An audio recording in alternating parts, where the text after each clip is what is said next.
Hi, and welcome to another episode of I Remember the Inland Empire. I'm Chuck Street. I'm going to be your host for today's program, and we're going to focus on the history of a helicopter airline that was called LA Airways. And it did service areas in the Inland Empire, including San Bernardino and Ontario and Redlands. And probably the most famous route was between LAX and Disneyland. Apparently, Walt Disney really believed in the technology, and he thought that it would enhance the atmosphere at Disneyland. So he welcomed LA Airways to their resort. And then there were several other locations that were serviced as well, including Newport Beach at Newport Dunes. Today, we're going to talk with someone who actually worked at LA Airways for 10 years, and that's Bill Withycombe. Now, Bill has a very distinguished career. He's a Cleveland native. He was in the U.S. Air Force, and as I understand it, he focused on the maintenance side of things. And then after he had fulfilled his commitment to the United States Air Force, he was hired by LA Airways, and he spent 10 years there.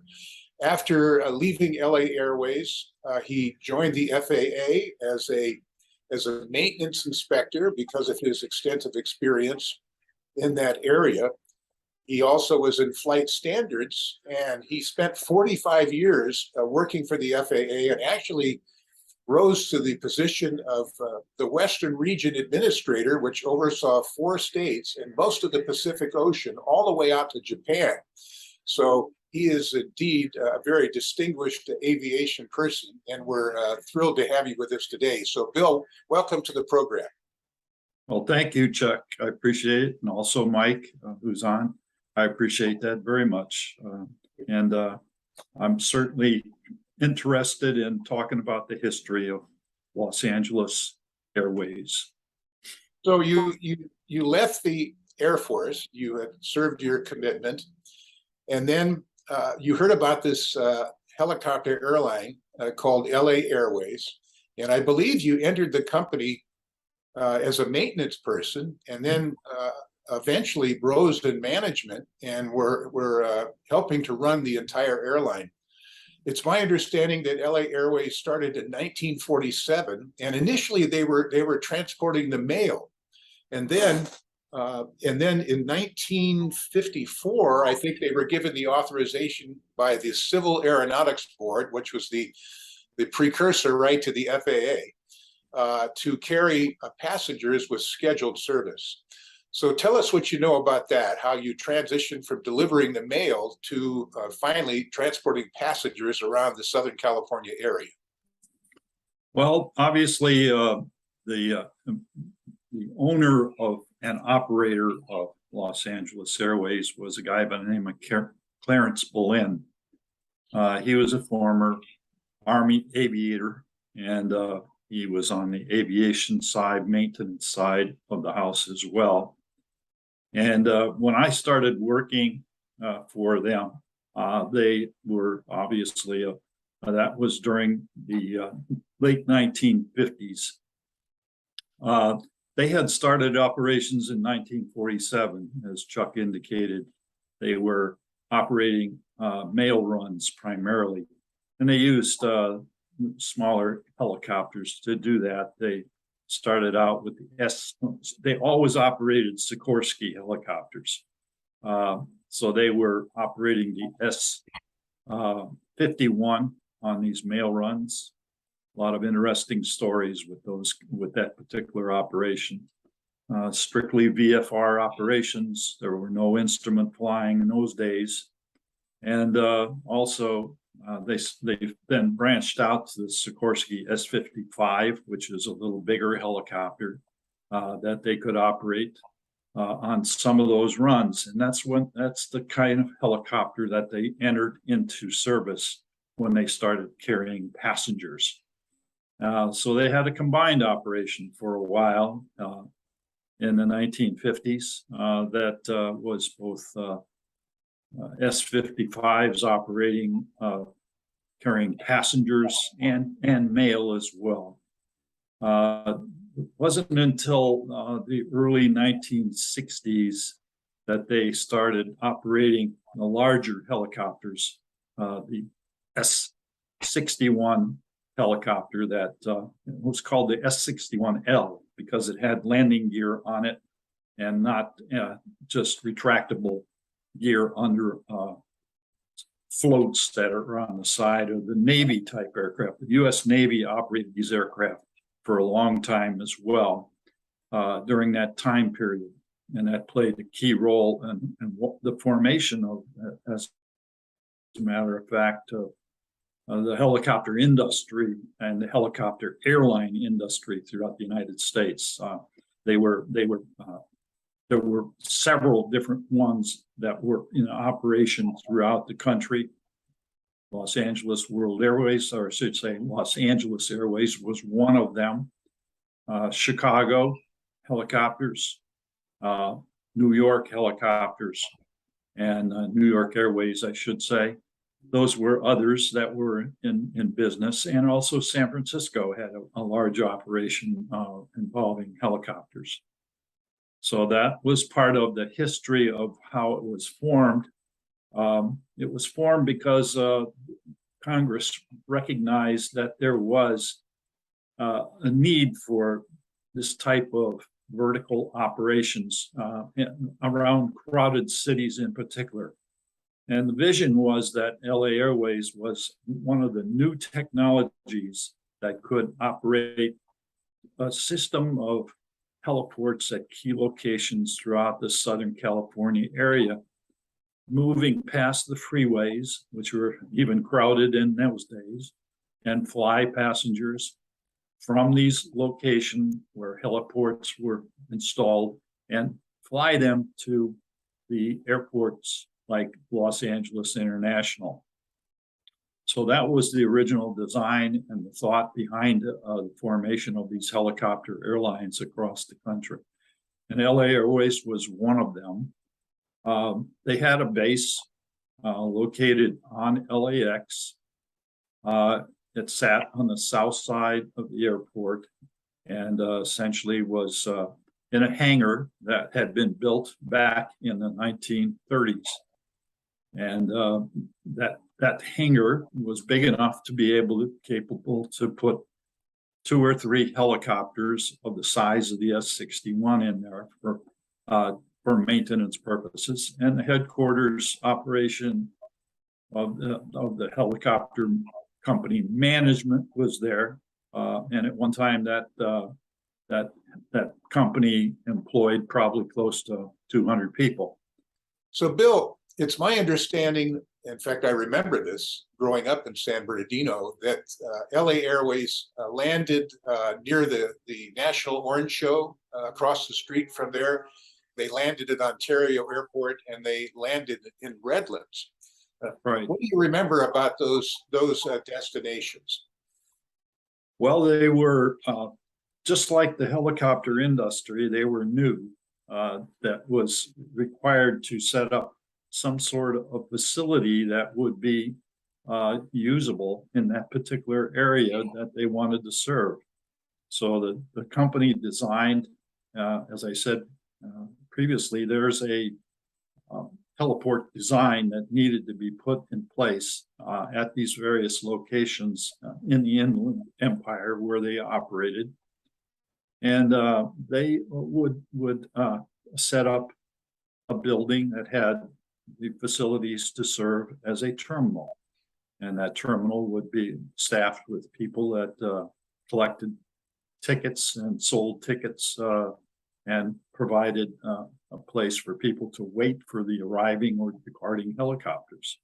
And that was primarily an area that was fenced off and provided enough room for a helicopter to safely land. Those particular heliports were designed basically to just be a passenger check-in facility with a heliport built into the side of the facility, so that when the helicopters would land, they would have a clear spot to touch down and unload passengers. So they were running a pretty tight operation. They would land Sometimes they wouldn't even shut down the helicopter. They would just sit and idle and unload passengers and freight from the helicopter, and then load passengers on board and take off again and head back to their destination, which was usually Los Angeles International Airport.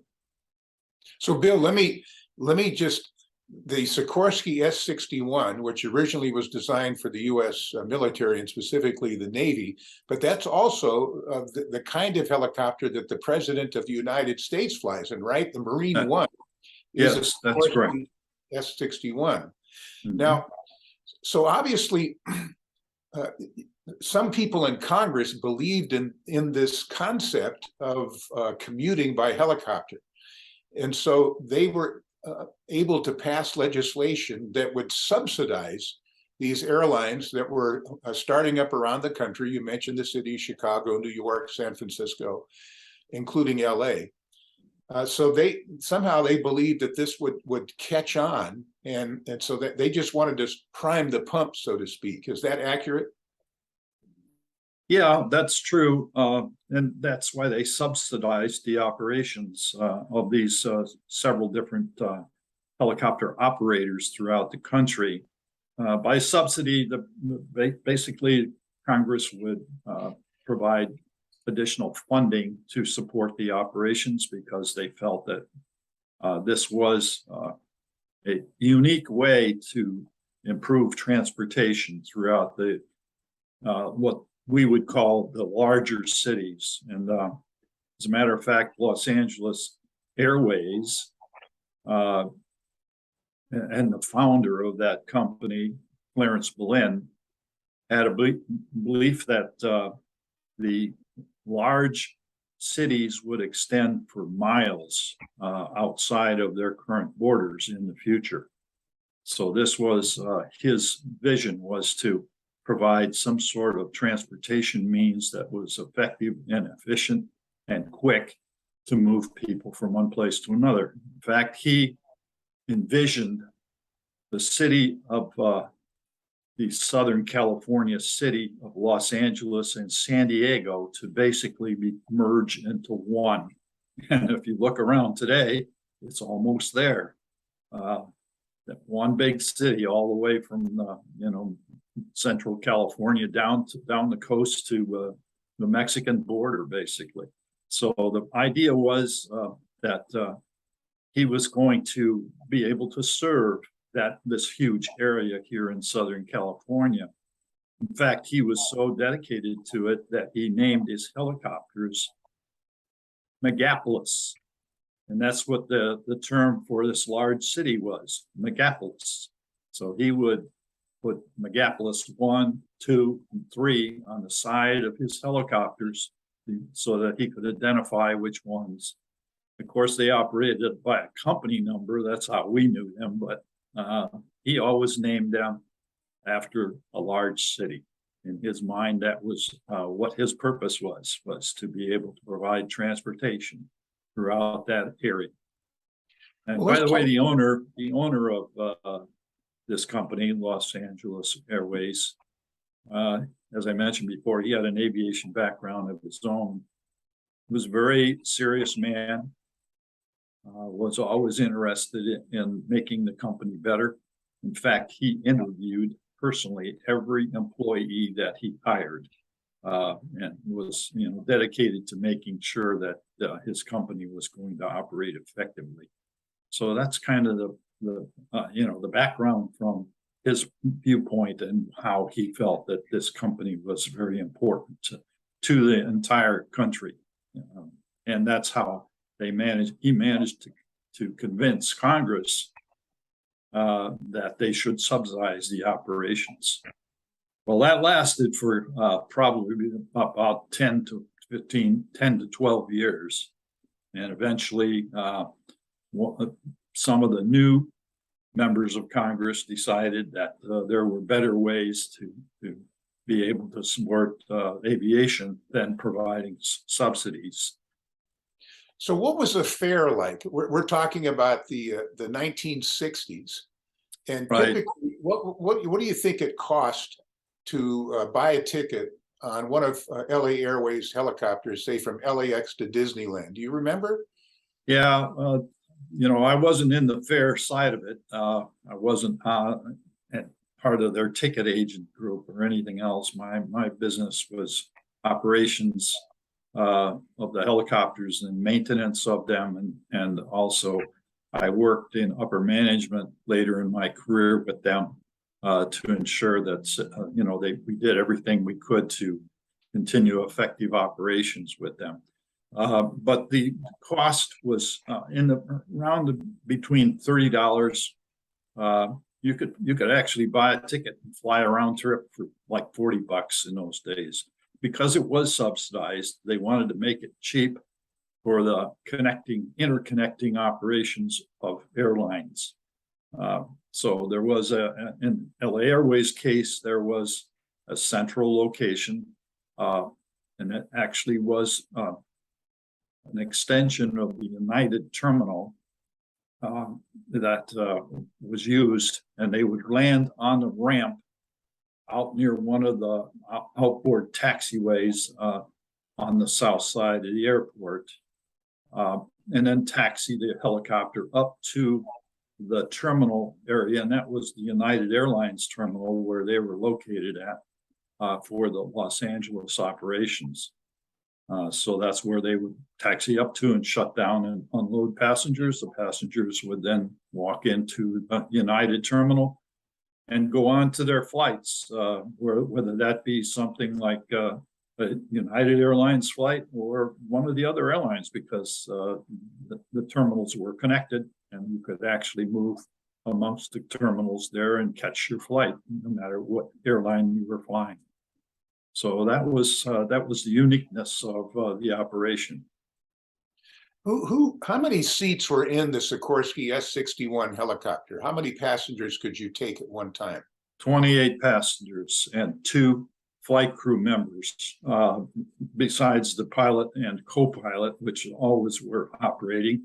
There was a flight attendant that was seated in back, and there was capability of having 2 flight attendants if they needed, but they always seemed to operate with just 1 flight attendant.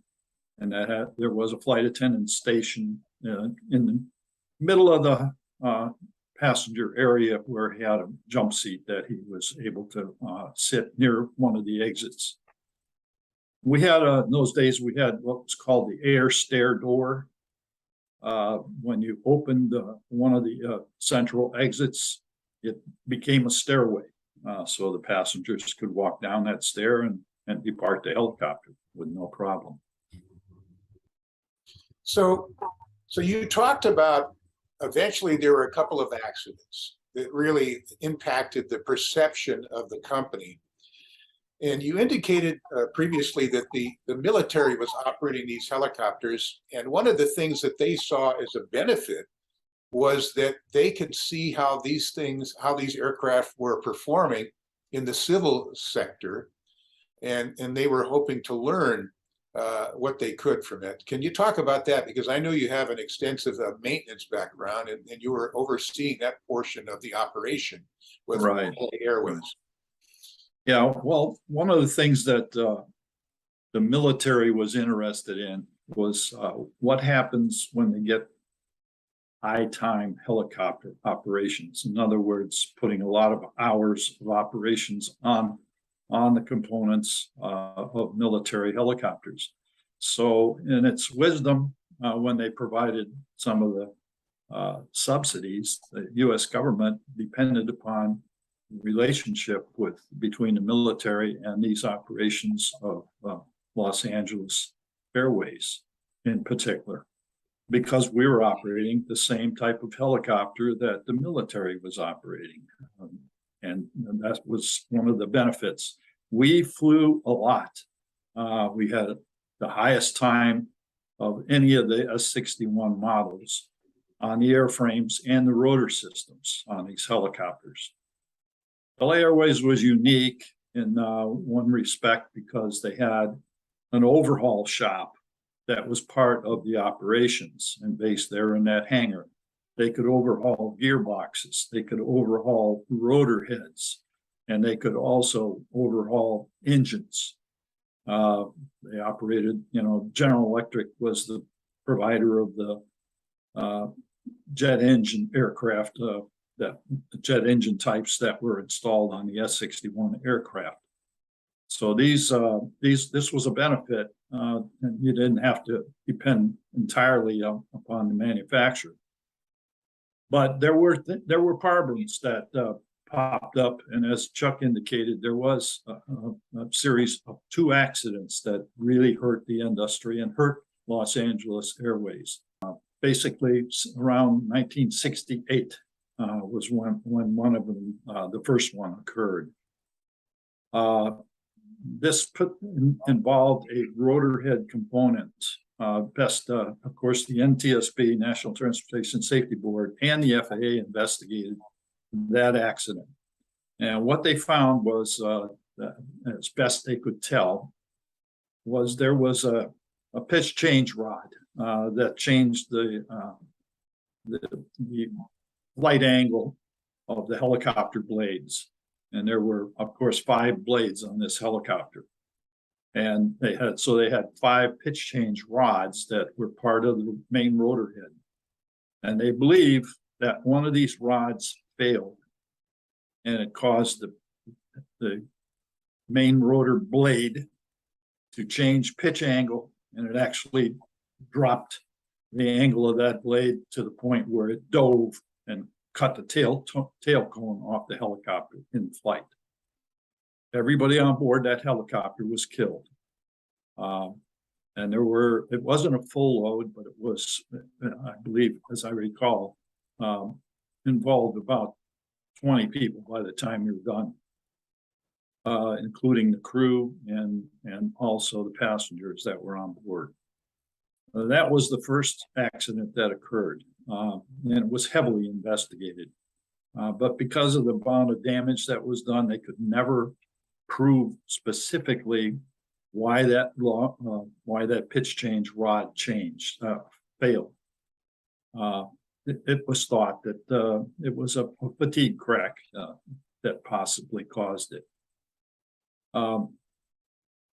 There was a second accident that occurred probably within 3 or 6 months later. And that particular accident was involving another flight with passengers on board and the crew. The pitch, in this particular case, it was a rotor head component that failed. It was one of the rotor head main cup structures that failed, and the rotor blade departed the aircraft. So it tore itself apart right in midair, basically, because of the imbalance of the rotor system. That was heavily investigated, and it turned out to be that there was a forging in the main rotor spindle that had cracked because of what they called inclusions in the forging of the spindle. That was a weak spot that had developed over time and was indetectable by normal non-destructive testing types of stuff that they had. That particular rotor head had been overhauled at Sikorsky plant back in Connecticut and brought back here to Los Angeles, where it was installed before the failure occurred. So that one was traced all the way back to that. In both of these accidents, what was determined was that the life limit on those parts needed to be shortened so that those parts would be changed more frequently. And of course, the military application of that particular rotor head and design also lent itself to the same problem. I might add that New York Airways had a failure as well during one of their operations up on top of the rooftop heliport on the Pan Am building in the downtown area of New York. That particular helicopter was landing on And it was also a L model helicopter that had a landing gear on it that was braced and installed on a fixed, basically fixed landing gear configuration. It had a big shock absorber inside of the strut itself, and was able to take on landing operations periodically, lots of landings basically, that piled up the number of operations and landings that were being put on these S-61L type helicopters. So that it had landed, and there was a landing gear failure. One of the struts attachment to the main fuselage broke, and it was again a structural failure. You know, hearing you describe those accidents, I think that viewers of this discussion will probably never want to fly in a helicopter again. but really, but to cap that off is that as a result of those accidents, new protocols were developed for maintenance and non-destructive testing to really look at these various components. I know I flew the Bell Jet Ranger for a total of 16,000 hours, and the main rotor blades had to be thrown away after 5,000 flight hours. Yeah, 5,000 flight hours. And before that aircraft could get certified, they had to demonstrate that those rotor blades would be more than safe for at least 5,000 hours. So a lot was learned from that. And then, of course, the technology today is much more sophisticated. The testing and maintenance is much more sophisticated. I know that around the 1984 Los Angeles Olympics, there was another company that started up with helicopter service called Air Spur. And they were using an aircraft that I believed it was manufactured in England. Is that correct? Was it the Westland Corporation that Yeah, probably Westland was one of the big manufacturers in those days. Yeah. So, but they didn't last that long either. I think they were only in operation for about 2 years, and they started service about a year before the Olympics. And I think that they may have ceased operations about a year after the 1984 Olympic Games. So what do you think the future is for this kind of transportation? They call it, was it aerial mobility? Right. So now there's a lot of discussion about these new electric powered vertical takeoff and landing craft, which they call VTOLs, vertical takeoff and landing craft. In fact, Joby Aviation, which is based in Santa Cruz here in California, they expect to have their aircraft certified by the end of next year or early 2024. And again, it has no local carbon footprint. It's electric powered. And it has 6 rotors, which are much, they're like propellers, a lot of redundancy. So being a person who's been around the aviation industry for so many decades, and especially helicopter aviation and helicopter transport, what do you think the future is for this new kind of technology? Well, there's certainly a future for it. For one thing, the technology is very new, and there's still a lot of work to be done to be able to make sure that these aircraft are certified by the FAA and used in the aviation business for carrying passengers in a safe way, obviously.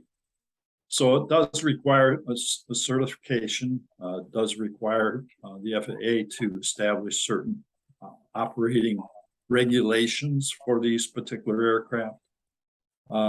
They're very new technology, as Chuck indicated, and one of the things that is going to be important is flight testing these and making sure that these aircraft are safe for operations around the public. All of these operations are going to be planned in the future from some sort of vertiport inside of a major city area, which these aircraft will be designed to land and take off from. They have some advantages because they are quieter than the current type of helicopter that's operated around these cities. and that means less noise to the public. And of course, overflight can be conducted with minimal impact on the operations. So that's the benefit of them. They are all designed to be electric, and at some point, there's ideas that they will be operated remotely without a pilot. And that's, of course, something that's really new technology, and that faces a lot of challenges to develop that and prove that it can operate safely. There are companies right now, as Chuck indicated, that are building these things. They're being built here in the United States. They're being built in Europe, and they're being built in China. There are a number of different applications that they see as being possible with this type of technology, and being able to do it so that it's safe and efficient and quiet. And that's the main goal of that particular type of operation. Yeah. So, Bill, as we conclude our discussion, is there anything else you would like to say about LA Airways? Well, I think back to one of the reunions that we held. I had, been employed by the FAA for a number of years and came back here to Southern California, and I got invited to one of the reunions of the company and all of the guys that work for that company. And it was interesting because we formed what I would consider to be a good group of people that loved to work together and had a common interest in the helicopter industry, and were basically trying to make that whole, let's say, the helicopter experiment that went on during those days a success. So it was good to see them all again and be able to interface with them. And that's the one thing that I think made LA Airways unique. It was a company that cared about people, that wanted to see new technology be available throughout this Southern California area, and to serve the public effectively and safely. That was the primary goal of that company. So that's the one thing that I always felt, was it was like a small community in itself. That was a great company to work for, and guys and people working there, men and women that worked there, were one of the best. That's the way I felt about them. So it left a good history. It was unfortunate that people were killed because of accidents, but that was because of the technology. And that teaches us a lesson for the future. Look out what you're asking for, because you need to make it safe in order to be operational. These eVTOL aircraft basically are rotating parts as well as the helicopter, and everything that flies needs to be safely maintained. And that's no different to the new technology using electricity to fly with versus the rotor systems on the helicopters that exist today. So more to come on that, I'm sure. Well, Bill, thanks so much for sharing your memories of really a unique and cutting edge kind of operation. I mean, that was really a pioneering operation. And absolutely. Yeah, for sure. So we really appreciate you sharing your memories of your experience there. And of course, later on, you spent all of that time with the FAA. So that kind of enlarged your perspective on air travel for sure. Absolutely. Yeah. Okay. Well, thank you. Well, that concludes this episode of I Remember the Inland Empire. This program was produced and edited by Mike Cunard. And by the way, please subscribe to the channel. That way, when a new episode is put up on the YouTube channel, you'll be notified, and then you can continue to become aware of all of these interesting stories about the Inland Empire. Thanks again. See you next time. Hey, thank you.